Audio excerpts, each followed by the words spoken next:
Amém. Depois você não arruma água.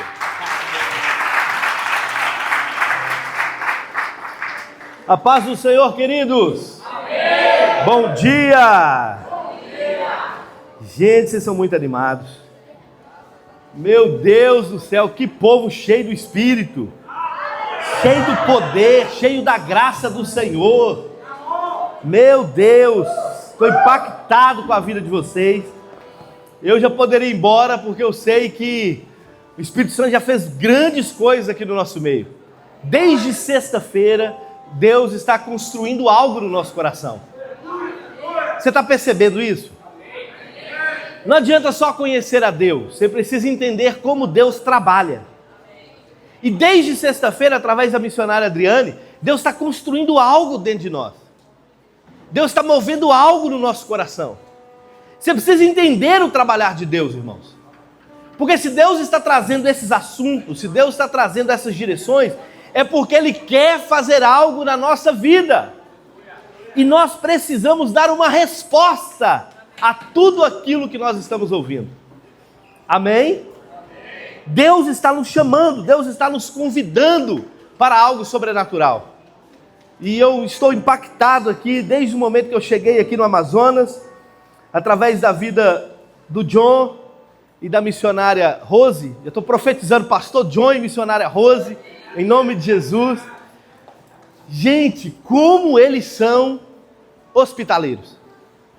A hospitalidade é um dom, irmãos. Tem gente que não gosta de receber visita em casa. Tem crente que coloca vassoura atrás da porta.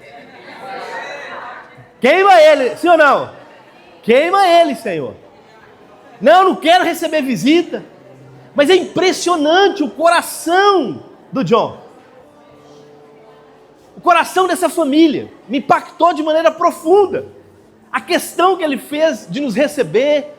Já sei que ele recebe outros missionários, outros pastores que aqui vêm. E eu creio, John, que Deus tem algo sobrenatural para sua casa, para sua família. Em nome de Jesus, como o pastor Adalberto ministrou ontem para nós, é uma dessas flechas que Deus está lançando aqui no Amazonas, com um propósito, com uma identidade única.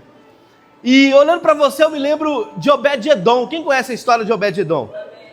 Obed-Edom, a Arca da Aliança foi recuperada por Israel, e os filisteus tinham perdido a guerra, e a arca veio. De repente alguém tocou naquela arca e foi fulminado, foi consumido.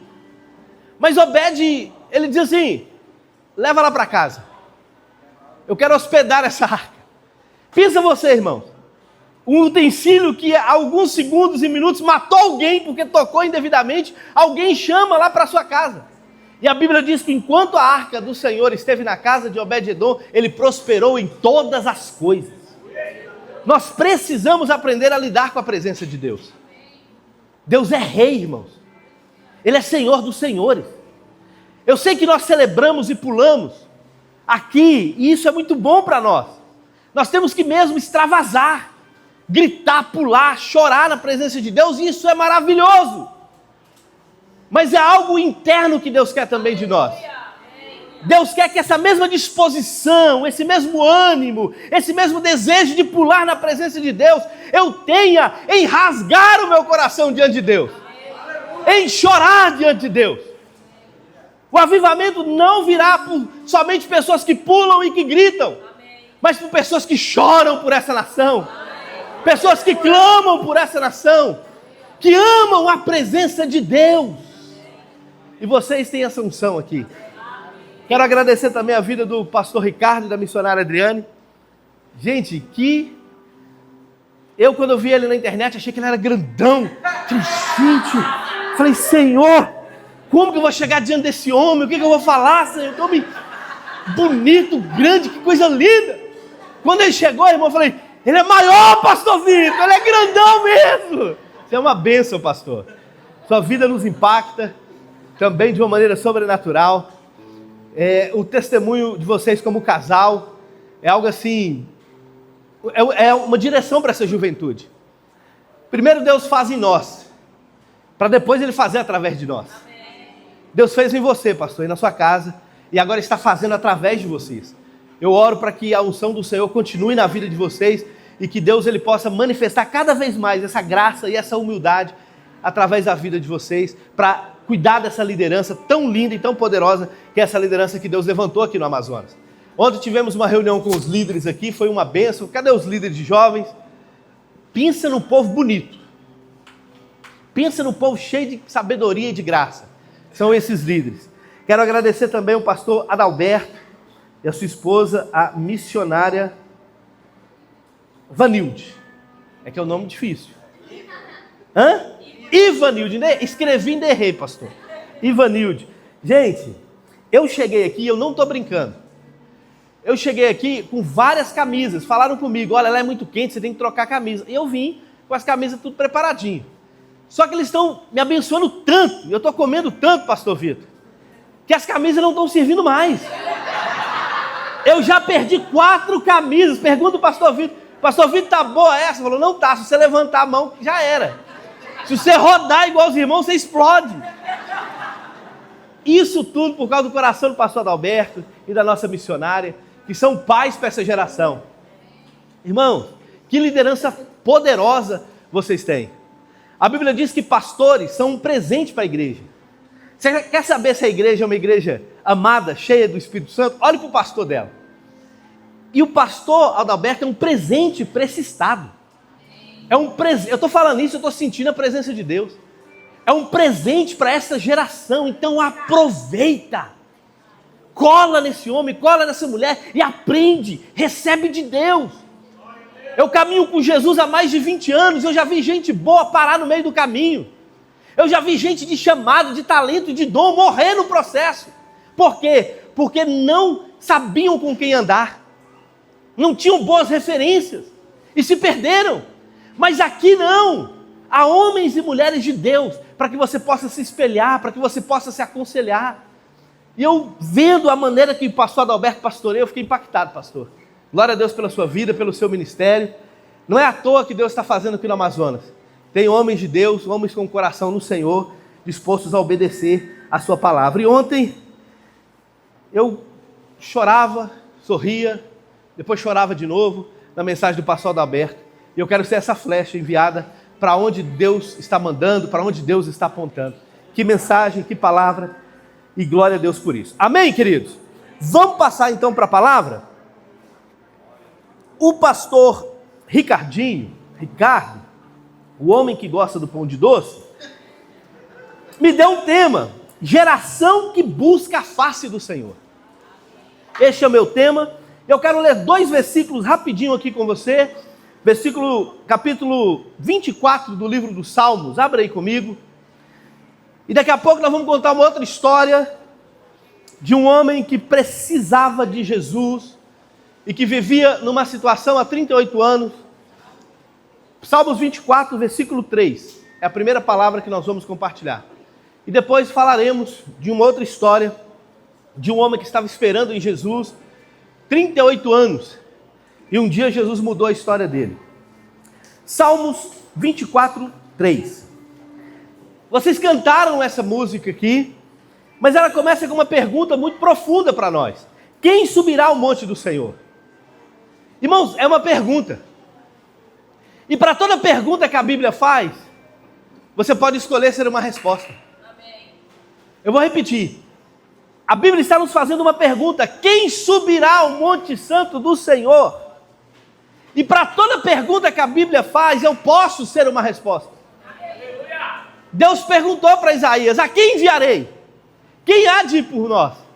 Ele diz: eis-me aqui, Senhor. Ele está dizendo: eu quero ser a resposta da pergunta do céu. E a pergunta para nós é: quem vai subir? Quem vai ter interesse em achar a presença de Deus? Em desfrutar da presença de Deus? Subir não é fácil. É um desafio. Você tem que perseverar, você precisa ser desafiado na sua identidade, nos seus limites. E aí então há um povo que decide subir. Eu quero. Quem aqui quer ser cheio da presença de Deus? Muita gente quer. Então nós estamos querendo subir. Aí nós queremos subir ao monte, subir para onde o Senhor está. Mas há algo mais profundo na segunda pergunta: quem há de permanecer no santo lugar? Muitos sobem, mas não permanecem. E eu fico impressionado porque há 10 dias atrás Deus tinha me dado essa palavra. E eu vi os pastores aqui ministrando a mesma coisa, irmãos. Deus não é o Deus só do reage, do final de semana. Ele quer que você continue cheio amanhã, na segunda, na terça, na quarta, em todos os dias da sua vida. Ele não quer só te visitar, Ele quer morar em você. Ele quer transformar a sua vida por inteiro. E esse é um desafio da nossa fé, é permanecer. Por que muitos não permanecem? Por que essa alegria vai acabando com o tempo? Por que essa paixão, essa pureza vai sendo esquecido com o passar dos tempos? Porque talvez o vaso esteja furado. Eu quero falar sobre isso hoje. Deus me deu uma palavra para vocês, para que você possa entender que você precisa ser tocado, ser transformado, ser refeito. Quando Deus pega um vaso, Ele quebra esse vaso. Eu acho impressionante lá em Jeremias 18, que Ele não conserta o vaso. Deus não quer te consertar. Ele quer te refazer. Ele te quebra e te faz de novo. Ele te quebra e te transforma em algo extraordinário. Eu me lembro uma vez que eu fui para um trabalho de cura, e eu fui buscar o Senhor ali naquele ambiente, como se fosse um reage. Era um lugar que chama Moriá, lá na Lagoinha. E eu fui para lá, irmão, debaixo de muita depressão, debaixo de muita culpa, de muita frustração, de muita coisa que estava dando errado na minha vida. E eles fizeram uma dinâmica lá conosco. Trouxeram um barro grandão, pastor Adalberto, e falaram assim, ó, cada um vai moldar o seu vaso. Molda aí o seu vaso, e depois a gente ia para uma sala, e ali o líder nos conduzia naquela dinâmica, trazendo uma resposta espiritual do que era aquele vaso. Aí as irmãs começaram a fazer o vaso de coração. Ai, gente, esse negócio está esquisito. O pessoal fez uns vasos grandão, outros uns vasos pequenininhos. Aí eu comecei a fazer o meu. Aí eu ia fazendo mais fortinho, para não dizer gordinho. Aí eu ia levantando e tal. Quando estava quase pronto, quando eu ia colocar na mesa, o vaso estragava, John. Aí eu, com paciência, eu voltei lá. Vou fazer de novo. E aí tinha um tempo, e o pessoal foi entregando os vasos, foi entregando, e eu lá tentando fazer. Fui a segunda vez, estragou. Falei, gente, misericórdia, tem um negócio nesse barro, não tem lógica não. Peguei de novo, fiz aí decidi fazer pequenininho. Falei, eu sou pequenininho mesmo, vou fazer na mão do Senhor. Aí, quando eu fui levar, irmãos, sem brincadeira, eu esbarrei na mesa, o vaso caiu. Peguei aquele monte de barro, joguei no chão e falei assim, eu desisto desse vaso. E fomos para o lugar, só que eu não sabia que ele ia falar sobre a ministração. Aí vem o primeiro. O que você fez o vaso? Eu fiz um coração, porque Deus está tratando o meu coração. Ai, que lindo, ai, que bom. Deus está curando o seu coração, minha irmã. E eu, meu Deus, o que eu vou fazer? O barro ficou lá. Nem trazer eu trouxe. Pensei, vou dar um jeito de ir no banheiro, e aí eu passo a minha vez. Aí veio outro, que Deus tem grandes planos para a minha vida, por isso que o meu vaso é grande, meu vaso do irmão, sem brincadeira. Sei como é que ele conseguiu carregar aquele negócio para lá. Não, porque Deus tem grandes planos, Deus tem grandes projetos na minha vida. E eu distraí com aquilo, achei interessante a dinâmica, aí chega a minha vez. E você, varão? Falei, interessante o vaso dessa irmã aí de coração, é bem bonito, pastor. Aí eu enrolei, irmão. Ele falou, eu não quero saber do vaso do outro. Eu quero saber de você. Falei, pastor, eu desisti do vaso. Eu comecei a fazer e contei a história para ele. E ele trouxe algo espiritual para mim ali. E ele disse algo, irmão, que é verdade. Ele disse assim, você desistiu do vaso, mas Deus não desiste. Você abandonou o processo, mas Deus não abandonou. Naquele momento, o Espírito Santo começou a me curar. E ele me levou lá onde estava o barro. Falou, por que você desistiu? Eu falei, pastor, porque era muito difícil, eu montava e parava. Ele falou, vamos lá descobrir. Quando eu cheguei lá no barro, irmão, sabe o que tinha? Estava cheio de pedra, cheio de sujeira. E uma das maneiras de um vaso se permanecer de pé, estar pronto, é ele ser purificado primeiro. Eu peguei uma terra suja. Talvez a gente está com esse coração, Deus faz na minha vida. me restaura. Mas se tem algo que Deus quer fazer primeiro, é te purificar, é retirar de você as impurezas. Porque aquilo que não glorifica a Deus, que está na sua vida, atrapalha o propósito de Deus. Talvez você não entendeu o que Deus está fazendo na sua vida. Talvez você ainda não está vivendo o melhor de Deus na sua vida. Talvez por causa dessas pedras, dessas impurezas, desses problemas.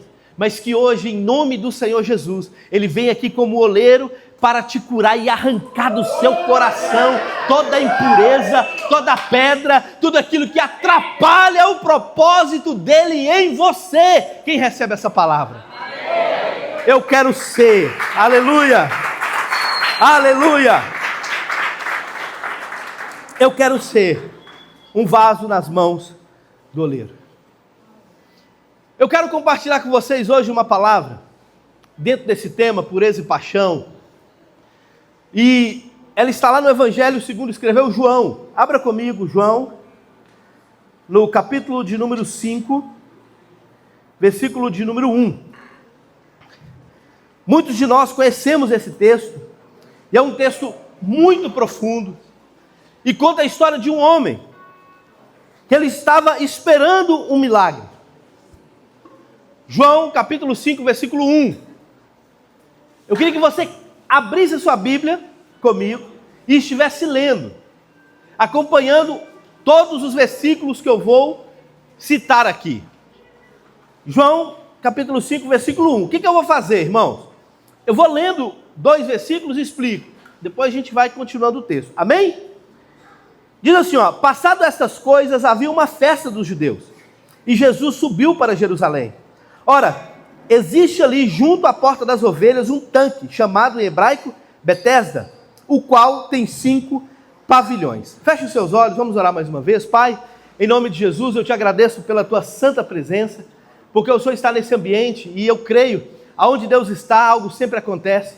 Me acha nesse culto, Jesus, me acha nessa reunião, que em nome de Jesus o Senhor possa manifestar o teu poder e a tua graça, o Senhor possa manifestar o teu amor através de nós, o Senhor possa fazer algo sobrenatural em nossas vidas. Ganha o nosso coração nessa manhã, e que em nome de Jesus todos aqui possamos sair, não como entramos, mas transformados pela tua santa e poderosa palavra. Eu profetizo que essa palavra vai produzir frutos a 30, a 60 e a 100 por 1, para a glória de Deus. Amém e graças a Deus. Aplauda a palavra do Senhor, amém?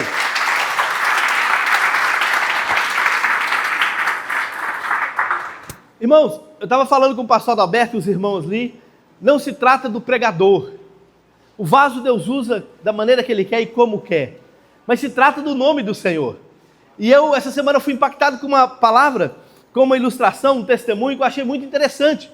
Um homem, ele ia pregar numa mensagem, o seu sermão, numa igreja maior, e ele sempre pregava numa igreja pequenininha, para 5, 10 pessoas. Aí um dia ele foi convidado para pregar numa igreja gigante, uma igreja com 300 pessoas. Então ele ficou ali um bom tempo preparando o seu sermão, um bom tempo ali lendo o seu sermão e estudando, e fez tudo o que se pede na boa hermenêutica, na boa exegese, na teologia. Ele montou todo o sermão e colocou dentro da Bíblia. E respirou e disse: estou pronto para ir pregar a palavra do Senhor lá naquele lugar. Quando ele chegou na reunião, ele abriu a Bíblia para pregar. E ele não achou mais o sermão. E ele começou a chorar. Está aqui, ele está aqui, ele está aqui. De repente uma irmã lá no fundo gritou: é verdade, ele está aqui, aleluia, Jesus eu te amo. A outra começou a gritar: aleluia, ele está aqui. E aí de repente o culto foi tomado pela glória de Deus. Aquele pastor nem pregou o sermão que tinha esquecido, e Deus se manifestou. Eu fiquei tão impactado com essa ilustração, com essa mensagem que foi um fato, que eu percebi, irmãos, que o importante é a presença de Deus. Se Deus estiver aqui, independente do pregador, Ele vai fazer algo sobrenatural na minha e na sua vida. O importante é que Ele esteja aqui. Nós acabamos de ler um texto profundo das Escrituras. Fala de um lugar que Jesus estava. Havia uma festa em Jerusalém, é chamada da Festa das Cabanas. Quem já estudou as festas hebraicas sabe que a Festa da Cabana era uma festa típica da região, para que o povo de Israel entendesse que eles moravam em tendas. Agora eles estavam morando em casas de tijolos, mas antes eles moravam em tendas, eram nômades no deserto. Então as festas da cabana apontavam para essa realidade. Lembra de quem vocês eram e lembra como vocês estão agora. Então havia essa festa em Jerusalém. Então todo o povo chique, arrumado, bem vestido, entrava em uma das 12 portas da muralha de Jerusalém e ia para o templo celebrar essa grande festa. Então era uma festa muito pomposa, muito chique, muito bonita, porque ela remontava o tempo dos israelitas no deserto. Mas a Bíblia diz que Jesus ele não entra por essa porta principal, mas ele entra pela porta de trás de Jerusalém, que é chamada Porta das Ovelhas. E lá na Porta das Ovelhas há um tanque de Betesda. Há uma multidão também lá. Mas essa multidão era uma multidão de enfermos. Era uma multidão de gente com problema, com dificuldade. Qual festa você escolheria? Ir para a festa das cabanas, da tenda principal, ou dar a volta e entrar na Porta das Ovelhas? Você conhece Jesus. Jesus vai na festa que está acontecendo lá no tanque de Betesda. Ele vai no lugar dos rejeitados. Isso aponta para uma realidade, irmãos. Aonde que Jesus te achou? Aonde que Jesus te escolheu? O pastor Charles, a missionária Kate, eu tive a oportunidade de pregar lá na igreja dele. Vocês estão aqui? Não, só os membros. Aí estão ali ainda. Eu fiquei impactado de onde Deus o tirou. O seu testemunho e como essa igreja está rompendo. Irmão, é fato. Lembra aí aonde que Deus te tirou. É um lugar improvável. Um lugar talvez que ninguém queria ir. Um lugar abandonado, ainda assim Jesus foi lá. E com cordas de amor Ele te atraiu. E Ele te convidou para a sua presença.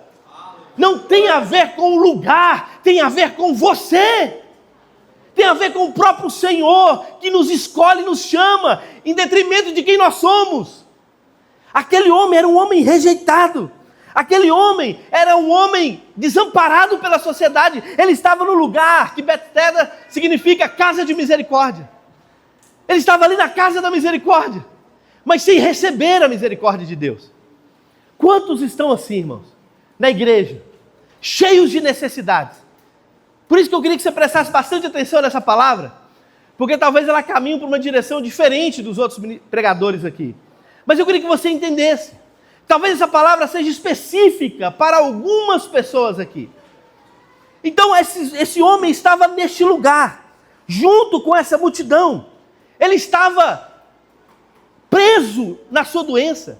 Ele estava diante de uma possibilidade de cura.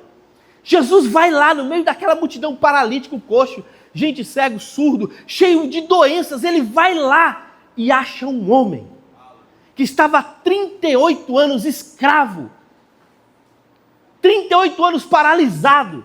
O Senhor vai lá e o encontra. Eu lembro o dia que Jesus me encontrou. Eu lembro o dia que Jesus me achou. Eu lembro o dia que Jesus me chamou e me fez o convite para servi-lo.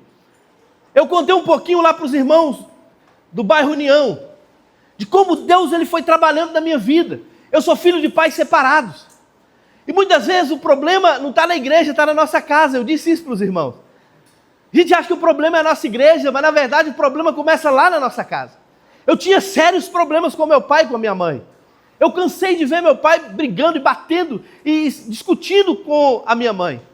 E foi ali nesse ambiente, queridos, que Deus ele decidiu me chamar. Por causa disso eu fui para as drogas e uma série de problemas aconteceu comigo. Eu lembro do dia 24 de junho de 2004. Eu estava na porta da minha casa, drogado, bêbado e pensando em suicídio. De repente alguém passou da igreja Casa Geração e disse assim: ei, Jesus te ama. Eu já tinha sido espírita, católico, testemunha de Jeová e mórmon. Vocês conhecem essas religiões? Passei por todas elas. Todas essas religiões. E eu estava lá na porta da minha casa, drogado. Alguém disse: Jesus te ama. Eu estava tão revoltado, sabe por quê, irmãos? Eu tinha epilepsia. Eu tomava 2,5 Gardenal por dia. Eu desmaiava todo dia e sentia aquelas convulsões. Eu não conseguia ficar de pé diante das pessoas. Então, de repente, estava aqui, daqui a pouco desmaiava, sentia convulsão, caía. Isso, irmão, na escola trouxe muita revolta para mim. Porque além de ter os problemas com os meus pais, além de ter todo esse histórico familiar, de rejeição, de abandono, de briga, de confusão, eu ainda era uma pessoa doente, impossibilitada pela medicina de ter cura, porque a epilepsia não tem cura. E aí eu passava mal e ficava sempre aquele processo, e aí quando eu tomava o Cardenal, e por isso que às vezes você me vê esfregando a mão, não é que eu sou doido, é porque eu tomava esse remédio deixa a gente mais doidinho mesmo, pastor. Esse dia eu estava no banco, aí de repente, aquele silêncio, aí eu começo a esfregar a mão, a mulher fala, não senhora, eu tenho tique nervoso, fica tranquila. Ela foi mais com medo ainda, quase que chama segurança para mim. Então não é que eu sou doido, é porque eu passei por esses processos. Irmãos, e tomar 2 Cardenal não era fácil. Você toma aquele negócio vira a sua cabeça. Você fica ansioso, você fica realmente doido, fora de si. E aí eu desmaiava. E aí na escola, quando eu desmaiava, fazia todas as minhas necessidades na roupa. Aí eu só acordava no hospital, pastor Adalberto. Imagina a rejeição e a revolta. Chegava na escola, todo mundo ficava colocando apelido em mim, aí eu brigava com o professor. Irmão, vocês não imaginam. Terrível. E aí eu estava nessa situação, falei, para que eu vou viver 18 anos, cheio de problemas, e com todo esse histórico, tomando esse remédio, eu ia e colocava álcool por cima, droga por cima. Dia 24 de junho eu vou lá para a casa de oração, para todas as nações, lá do Granja Vista Alegre, do pastor Antonino. Por isso que eu amo esse ministério. Quando o pastor Adalberto falou aqui, que era para fechar uma igreja e não fechou, eu fico pensando, a igreja Casa de Oração, ela tem uma unção, ela está em lugares estratégicos, ela está em regiões que ninguém quer e ninguém gosta de chegar. Mas é uma porta de Deus aberta para a salvação naquele lugar. É uma porta que é uma resposta do céu para a terra. E a casa de oração lá do Vista Alegre foi essa resposta para mim, John. Eu entrei dia 24 de junho de 2004. E antes do pregador terminar a mensagem, eu estava lá na frente chorando. E eu chorava e alguém chegou perto de mim e disse assim, olha, Deus está me dizendo que você vai se firmar aqui na igreja. E Ele tem mais 3 recados para você. Primeiro, Ele está te libertando das drogas e do alcoolismo hoje.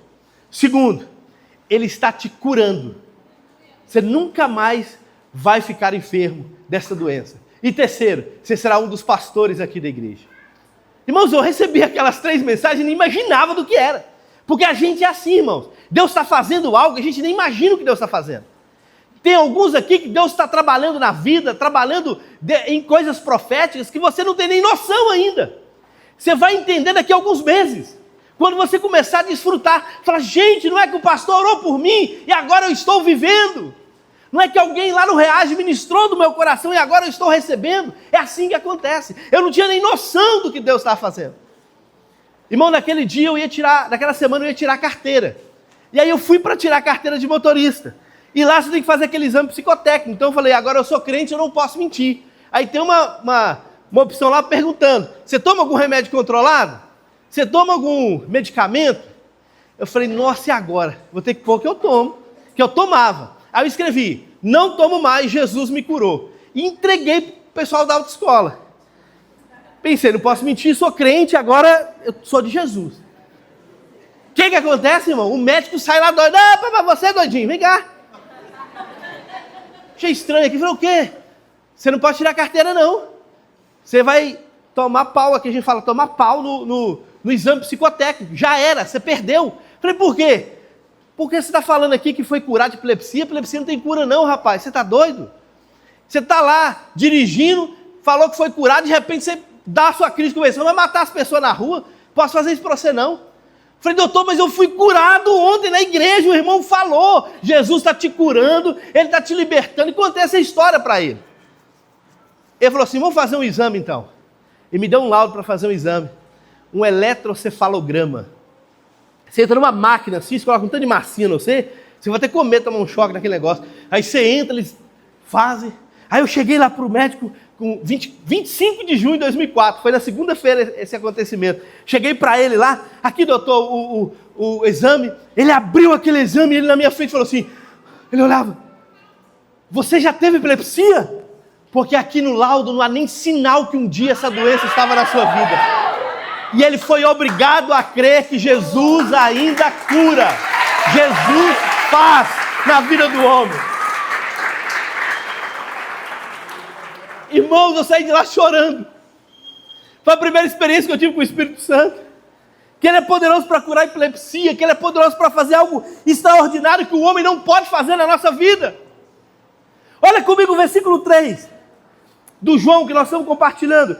Nesse jazia uma multidão de enfermos, cegos, coxos, paralíticos, esperando o mover das águas, porquanto o anjo descia em certo tempo agitando as águas, e o primeiro que entrava no tanque, uma vez agitava as águas, curava da sua enfermidade. Esse homem, ele esperava um mover. Ele ficou 38 anos à espera de um mover daquelas águas. Ele queria encontrar a face do Senhor. Ele queria ter uma experiência com o Senhor. E de repente aqueles anjos moviam ali as águas, e quando ele ia para pular, alguém ia na frente dele e era curado. Já ficou frustrado com alguma coisa? Já ficou frustrado? Às vezes a gente está na igreja, irmão, a gente se frustra. Por que Deus só cura e irmã não me cura? Por que o emprego e a porta do emprego só é aberta para o irmão do meu lado e para mim não é? Eu tinha uma época que estava assim. Vi um profeta na igreja, alguém profetizava para alguém do meu lado. E falava, um dia ele vai chegar em mim e vai falar alguma coisa. Aí ele rodava, aí eu olhava e falei, agora é para mim. Aí eu estufava o peito, puxava a barriga, falava, é para mim, Senhor. Ele ia para o lado. Será que Deus está com raiva de mim? Será que Ele não está me vendo? Porque eu também tenho necessidades. Sabe qual é o nosso problema, irmãos? Às vezes nós estamos esperando o mover da terra, o mover do homem, e não o mover de Deus. Nós estamos esperando naquilo que o homem pode fazer por nós, e não por aquilo que Deus ele pode fazer. O versículo 6 diz que ele estava ali há 38 anos, deitado. Mas eu amo essa parte do texto que diz, sabendo Jesus e vendo deitado, Jesus sabia que ele estava assim há muito tempo. Jesus sabe da sua situação. Talvez o seu pastor não conhece a sua situação. Talvez o seu líder não conhece a sua situação. Mas Jesus conhece a sua situação. Aquele homem estava há 38 anos naquele lugar, naquele tanque. E Jesus conhecia. Irmão, diante daquela multidão, Jesus vai lá naquele homem. E se aproxima dele. Porque é Jesus que se aproxima de nós. Quem aqui tem alguma necessidade? Quem aqui tem alguma oração a ser feita que ainda não foi respondida? Faça assim com a sua mão. Muita gente. Todos nós temos necessidades do Senhor. Todos nós precisamos de algo em Deus. Todos nós precisamos de uma palavra de Deus na nossa vida. Mas muitos de nós não recebemos. Por quê? Porque talvez não é o tempo de Deus. E nós precisamos entender, queridos, o tempo da visitação de Deus. Você nunca mais vai viver um reage como esse. Isso aqui vai passar, os outros serão melhores, mas igual a esse, nunca mais haverá. Você precisa entender o tempo da visitação de Deus. A Bíblia diz que Jerusalém não entendeu o tempo da visitação. Jesus passou em Jerusalém e eles não entenderam. Passou na vida deles. Hoje é o tempo da visitação de Deus na sua casa. Hoje é o tempo da visitação de Deus na sua família. Hoje é o tempo da visitação de Deus na sua história. Você precisa crer nisso. Você precisa entender isso. Aquele homem, ele estava ali há 38 anos, Jesus chega para ele e fala assim, você quer ser curado? Irmãos, imagina você há 38 anos esperando uma cura. Há 38 anos, indo e voltando. Indo e voltando, porque alguém ia na sua frente. Sempre alguém recebendo na sua frente. Você frustrado. Aí Jesus te pergunta, o que você quer? Você quer que eu te curo? Vou te curar então. Quando Jesus faz a pergunta para aquele homem, sabe qual a resposta que aquele homem dá? Preste atenção nisso, por favor. Aquele homem diz assim, Senhor, toda vez que eu vou para ser curado, alguém vem na minha frente. Toda vez que o anjo agita as águas, eu vou me jogar, alguém vem e pula na minha frente. Irmãos, qual resposta você está dando para Jesus? Melhor, qual desculpa você está dando para Jesus? Para aquilo que Ele quer fazer na sua vida? Jesus te pergunta, você quer que eu te faça um pastor? Aí você, eu não tenho tempo. Eu não tenho dificuldade. Eu não tenho isso. Pare de inventar desculpas. Para cada desculpa que você inventa, você perde uma promessa de Deus. Homens de Deus não têm desculpas. Eles têm promessa, eles têm realidade, eles têm palavra. E nós gostamos de dar desculpas para Deus. Nós gostamos, irmãos, e cada um aqui tem uma boa desculpa para dar. Tem gente que disse que não viria por causa do dinheiro, mas daqui a pouco você vai comprar algo mais caro. Tem gente que diz que não consegue se envolver por causa do tempo, mas passa horas e horas no celular. Cada um tem uma desculpa, e essa desculpa pode estar impedindo o mover de Jesus na sua vida.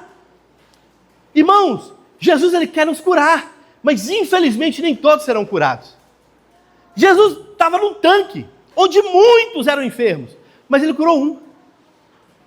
Já parou para pensar? Que nem todo mundo será tocado, nem todo mundo será curado. O que fez a diferença na vida desse homem? A graça do Senhor e o aceite do convite que ele fez quando Jesus o convida a levantar e tomar aquela cama e se levantar daquela posição. Aquele homem aceita, mas antes ele coloca uma desculpa. Diga assim para o seu irmão: a sua desculpa não impressiona a Deus. Faz uma cara aí para o seu irmão de quem acreditou na desculpa dele. Essa é a cara que Deus faz para você quando você vem com as suas desculpas.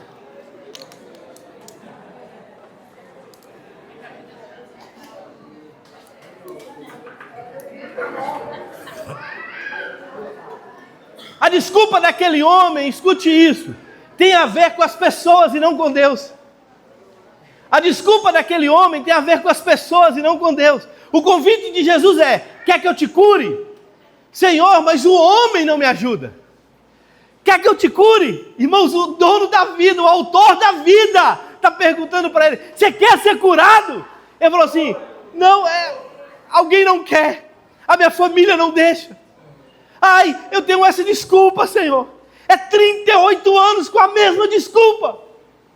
Eu tenho andado com pessoas e percebo que as desculpas são as mesmas. Eu não tenho tempo, eu não consigo, eu não posso. Mas na verdade Deus conhece o seu coração e sabe que ele não é prioridade. E isso é a diferença. Porque aquilo que você quer, você consegue. Aquilo que você ama, você dá um jeito. Irmão, você pode estar cansado. Se você ama futebol, o pastor fala: vamos fazer um time 1h da manhã. Eu tenho certeza que você está lá em pé, de chuteirinha, pronto para jogar. Sim ou não? Não! Tem um varão, tem um irmão lá na nossa igreja, que ele ficava orando de madrugada. De repente esse irmão sumiu das nossas vigílias, pastor. Ele sumiu.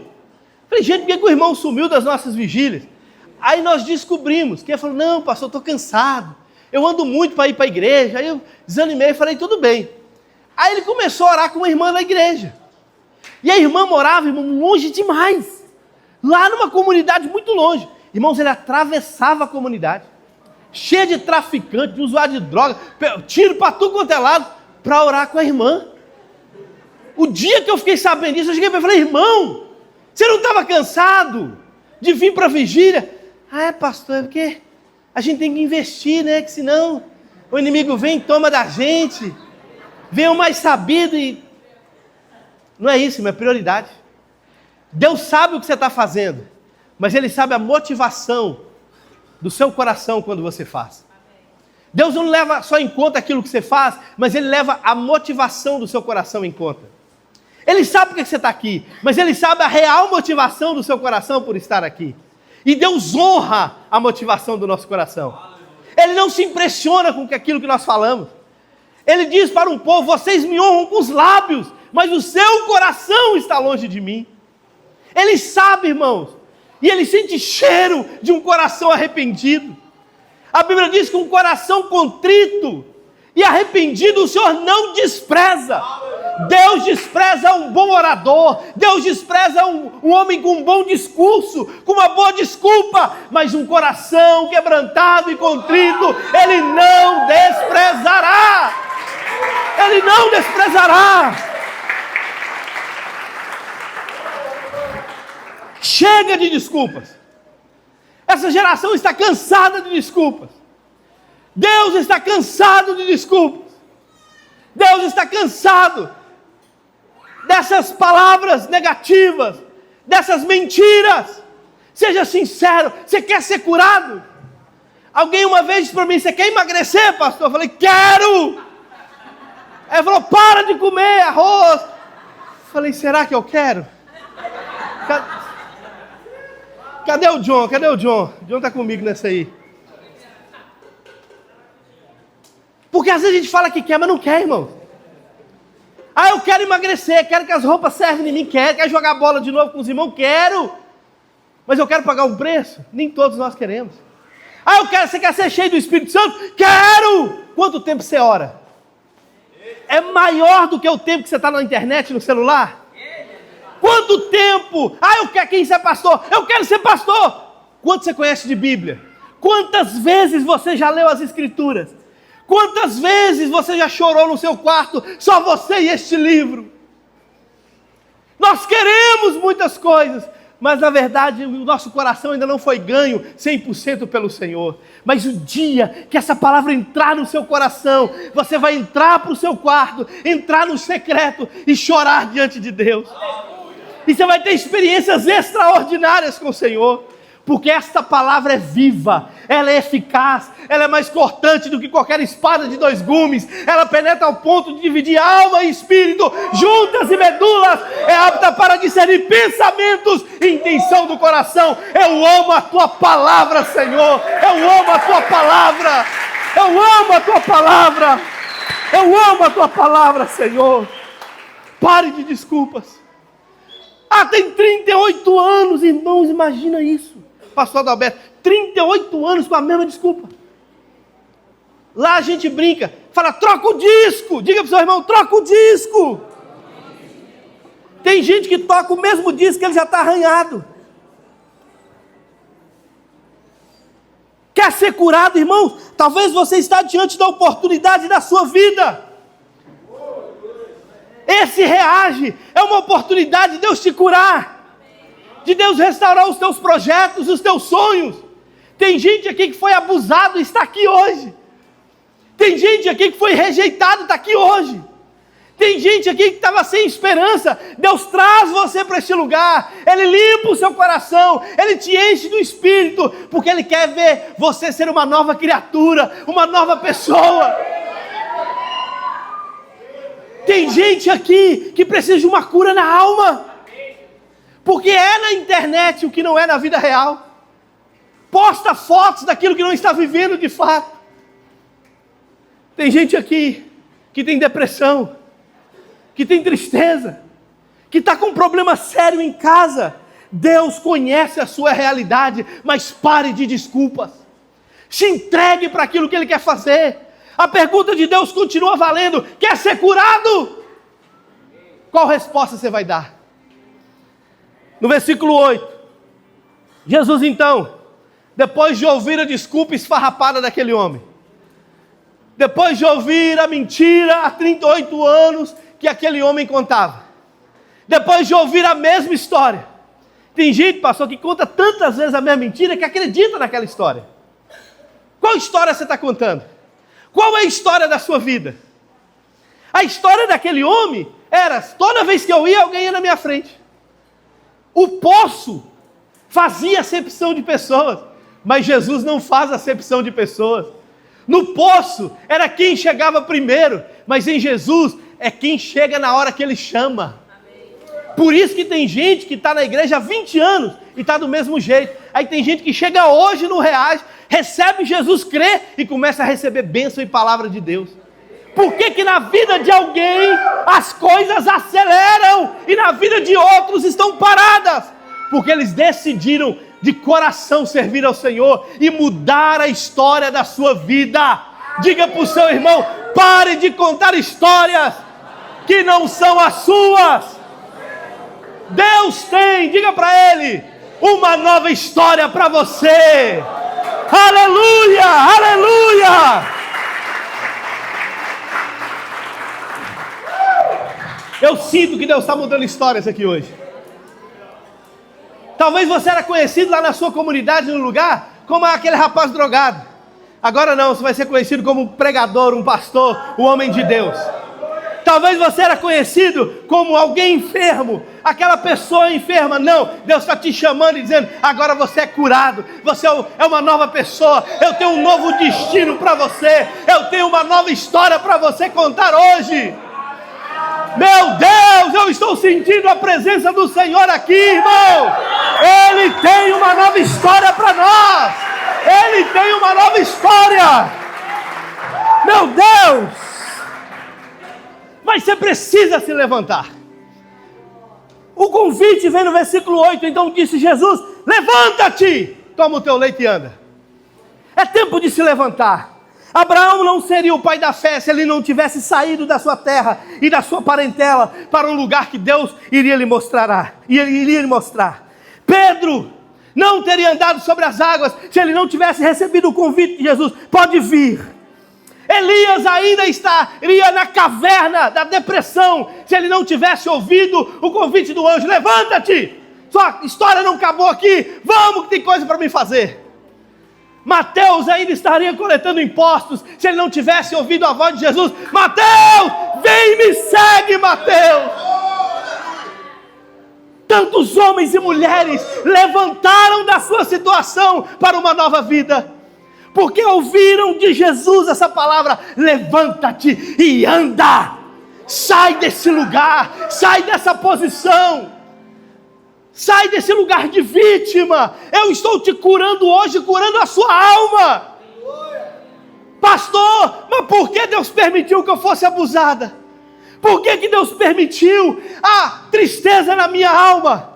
Para que amanhã, quando você fosse curado, você seja testemunho para a glória e louvor do nome dEle, e você saiba dizer: aconteceu comigo, mas isso não me parou, eu me levantei do lugar onde eu estava, e eu estou andando para a glória de Deus, eu estou andando, aleluia, aleluia, meu Deus. Imediatamente, versículo 9, diga comigo: imediatamente. Eu amo essa palavra. Essa palavra fala de uma urgência. Essa palavra fala de um desejo ardente no coração de Deus de fazer hoje na sua vida. Irmão, Deus tem algo para fazer hoje em você, amém? Não é ontem, não será amanhã, é hoje. Aquele homem, o ladrão, ex-ladrão da cruz, disse assim: quando lembrares de mim, lá no paraíso, Senhor, lembra, sabe o que ele disse? Hoje estarás comigo no paraíso. Enquanto você está pensando algo lá na frente, ou lá atrás, Deus está dizendo: é hoje que eu quero mudar a sua história. É hoje, não é amanhã, é hoje, é agora. Levanta e anda, levanta e anda. É hoje. Zaqueu estava numa árvore. Ele diz: Zaqueu, desce depressa. Olha a urgência. Porque hoje convém pousar em tua casa. Hoje, Zaqueu, desce rápido, Zaqueu. É hoje, irmãos. É um tempo de você sair do lugar das desculpas, de você sair do lugar da impureza, de você sair do lugar dos defeitos, da impossibilidade. Aquele homem, imediatamente, ao receber aquele convite, ele toma a sua cama, toma o seu leito e começa a andar. Meu Deus, Deus tem isso para nós. Deus quer acelerar na sua vida. Sabe o que eu amo Jesus? É que para Jesus, Ele é dono do tempo. Irmãos, Ele é dono do tempo. Tem gente, John, que já era para ter obedecido, há um mês, há um ano atrás.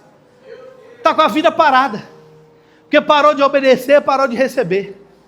Mas o dia que você obedece, Deus é tão senhor do tempo, que Ele começa a acelerar na sua vida os processos. Ele começa a acelerar na sua vida as bênçãos. E aquilo que era para você fazer em 10 anos, você consegue fazer em 3. Quer que eu te provo, Jonas? A Bíblia diz que era necessário 10 dias para percorrer Nínive. Deus chama Jonas: Jonas, sai, vai para a grande cidade de Nínive, anuncia a minha palavra. Jonas se levanta, mas para fugir da presença de Deus. Mas um dia, depois de ter sido vomitado por um peixe, ter tido uma experiência com o próprio Deus, porque é Deus que vai atrás. Eu fico imaginando aquele barco, irmãos. Os marinheiros lá preocupados com a tempestade, e na verdade era Deus grandão andando no mar, atrás de Jonas. Vem cá, Jonas, eu vou te perseguir, as ondas balançando, e o vento indo, e Deus vindo atrás de Jonas. Vem cá, Jonas, eu conheço você, Jonas. Mas Jonas está escondido, Deus te acha. É impossível esconder dos olhos do Senhor. Ele está te vendo hoje, Ele te enxergou hoje. Jonas desceu para o porão, e Deus foi atrás dele. O problema começou que o barco começou a virar, as coisas começaram a acontecer, a tempestade. Alguém disse: meu Deus, quem é o problema? O próprio Jonas diz: eu sou o problema. Pare de andar com o desobediente. O desobediente, ele traz tempestade para o seu barco, ele traz problema para a sua vida. Tem gente que quer servir a Deus, mas fica andando com o desobediente. Aí vem tempestade, você nem sabe de onde nem porquê. Aqueles marinheiros perderam bens preciosos, porque estavam com um desobediente. Essa palavra é para alguém aqui, porque eu estou sentindo a presença de Deus.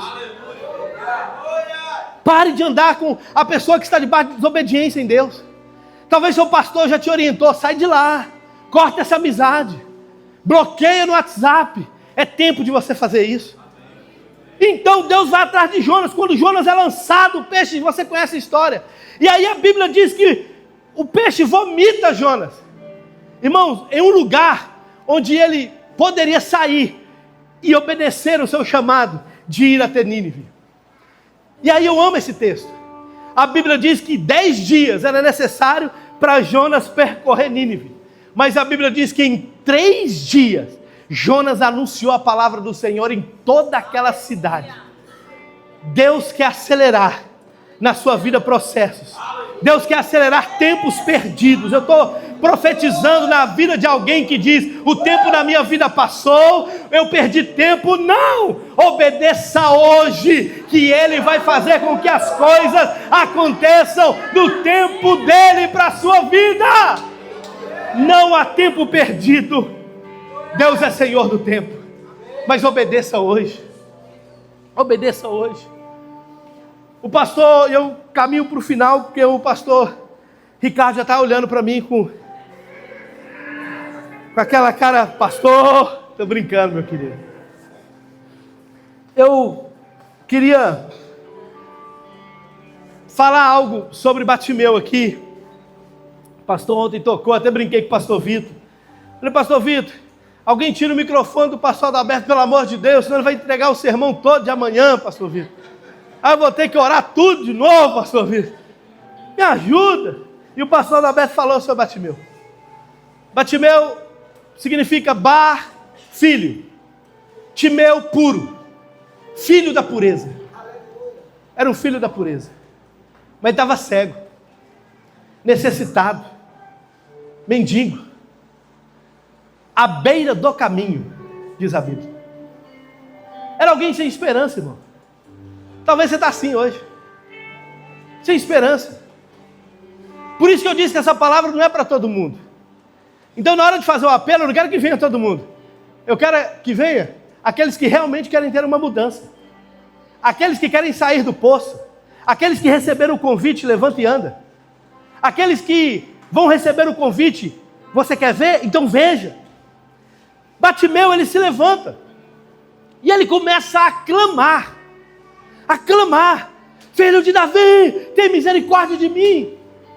Como a minha palavra é falar de geração, pastor Adalberto, tem uma geração que ela quer calar o clamor das pessoas. A primeira geração, ela diz assim: fica quieto, cala a boca. Por isso que quando eu vejo jovens pulando a presença de Deus, eu sei que para o religioso ele fala: ih, vou criticar esse povo. Pode não. Não pode? Conheça o Espírito Santo para você ver se não pode. Conheça a graça de Deus para você ver se não pode. Por isso que quando eu vejo jovens pulando na presença de Deus, eu pulo junto mesmo, conseguindo só 2 minutos pular. Eu vou lá, pulo um pouquinho, volto, descanso. Vou lá, pulo um pouquinho, volto, descanso. Porque eu entendi o que Deus está fazendo com essa geração. Vocês não podem ser calados. Vocês não podem ser calados. Não podem, não podem. clamor vindo dessa geração que ninguém pode calar. Mas aquela geração diz: fica quieto, cala a boca. Sabe qual foi a resposta de Bartimeu? Você não quer que eu danço, não? Você não quer que eu grite, não? Então eu vou gritar mais alto. Você não quer que eu pule, não? Eu vou pular mais alto. Vocês não querem que eu faça agora, que eu vou adorar mesmo. Bartimeu, ele sobe o tom. E ele começa: filho de Davi, tem misericórdia de mim. O seu clamor era tão grande, que foi maior do que o clamor daquela geração para que ele pudesse calar. Tem gente que para, irmãos, na caminhada, começa a buscar Deus, vem oposição e para. Começa a buscar Deus para você ver. Até na sua casa vão te repreender. Filho, para com esse negócio de igreja, todo dia igreja, toda hora igreja. Para de ir, toda hora você quer algo, todo momento você quer algo. Até dentro da nossa própria casa vai ter levante, vai ter dificuldade. É uma geração que tentou calar Bartimeu, mas não conseguiu. Ele continua clamando, ele continua gritando, ele continua buscando com aquilo que ele tem. Ele era cego, mas não era mudo, não. Mas tem gente que fala assim: eu não tenho, então não vou nem clamar. Clame com aquilo que você tem. Ore com aquilo que você já recebeu. Quem está entendendo isso? Você não tem tudo, mas você já tem algo que Deus colocou aí na sua vida. Você ainda não está completo, mas já existe algo que Deus está fazendo na sua vida. Clame com isso. Jogue para fora essa dor. Quando ele disse: filho de Davi, tem misericórdia de mim, ele estava jogando a sua alma, porque ninguém tinha misericórdia daquele cego. Irmão, ninguém se preocupava com aquele homem, pastor Adalberto. Toda uma aldeia, toda uma geração, toda uma cidade passou sobre ele. E ninguém se preocupava com ele, mas só porque ele começou a clamar, ele começou a incomodar. Aquilo que Deus vai fazer na sua vida vai incomodar pessoas, vai incomodar o inferno, mas não se preocupe, Jesus está vindo aí para curar os seus olhos. Existe uma segunda geração, que para a glória de Jesus ela entendeu o mestre. E essa geração somos nós, João, pastores e líderes. Nós somos essa segunda geração, que está perto de Jesus, e que ouve de Jesus a seguinte palavra: vai lá, chama Bartimeu. Nós temos uma mensagem para vocês. Sabe qual é a mensagem que nós pregamos? Ei, tem de bom ânimo, Jesus te chama. Ei, tem de bom ânimo, Ele ouviu o seu clamor. Líder não é para ser melhor, não é para sentar em lugar de honra, não é para ser paparicado, não. Líder é para ser ponte, para levar até Jesus, é para abençoar a geração. Eu estou sentindo a presença de Deus. Eu estou sentindo a presença de Deus. Vem, tem de bom ânimo, o mestre te chama. Aquele homem vai, guiado por aquela geração. Acredite na sua liderança. Confie o seu coração a esses pastores. Creia de que eles têm uma palavra para destravar a sua vida. Eles têm o poder de guiar você para caminhos que você ainda não foi. Então quando eles dizem: vai por aqui, ore e creia. Se é uma liderança séria, que tem testemunho, que é de Deus, creia, Deus vai honrar.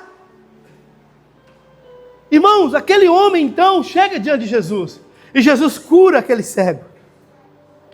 E a primeira visão que aquele homem tem é de Jesus, o Rei da Glória. Ele não viu o sol como a gente vê, mas ele viu o sol da justiça. Ele viu a graça, ele viu o amor, ele viu o poder em pessoa. E a primeira pessoa que ele viu foi o nosso Senhor e Salvador, Jesus Cristo. Nós precisamos ter os olhos abertos para ver Jesus. Jesus está desvendando os olhos. Jesus está tirando as escamas. Jesus está arrancando de nós as capas que nos faz esconder. A Bíblia diz que Bartimeu saltou e largou a capa. Engraçado que uns Deus manda largar a capa, Outros Deus manda segurar a cama, segurar o leito. Você entende um negócio desse? O primeiro Deus falou, larga a capa, solta a capa. O outro Deus falou, fica com a cama. Para uns, o lugar que você veio tem que ser esquecido. Você tem que sair de tudo. Você tem que romper com tudo. Romper com o passado, com pessoas, com endereço, com tudo. Para outros não.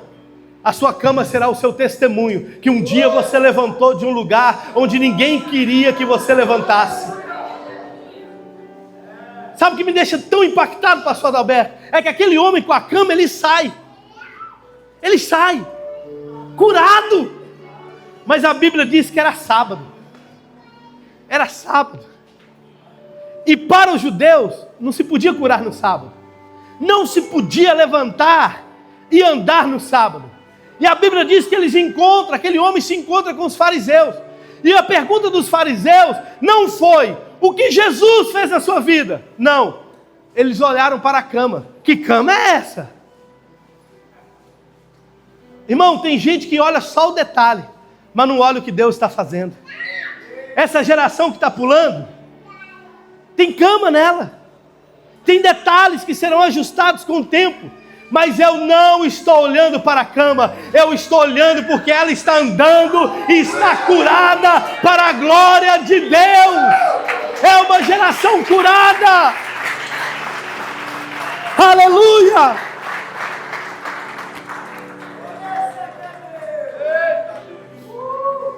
Eu recebi a minha cura. Eu recebi a minha cura da epilepsia em uma reunião, em um culto como esse. Apenas uma palavra foi liberada na minha vida. Ninguém precisou saltar, pular, gritar. A pessoa só chegou e disse, Deus está te curando hoje, e Deus está fazendo isso hoje. E fez. E acontecerá assim na vida de alguns aqui. Por isso o apelo que eu quero fazer para você hoje. Desculpa pelo horário, viu, pastor? Acho que eu passei um pouquinho. Só mais 2 minutinhos. Eu queria te convidar a vir aqui à frente, que nós queremos orar por você. Mas escute isso primeiro. Isso não é para todos. Achei que você ia me abraçar. Depois de Jesus, o abraço mais abençoado que você tem é de um gordinho. Esse gordinho abraça. É bom, cara.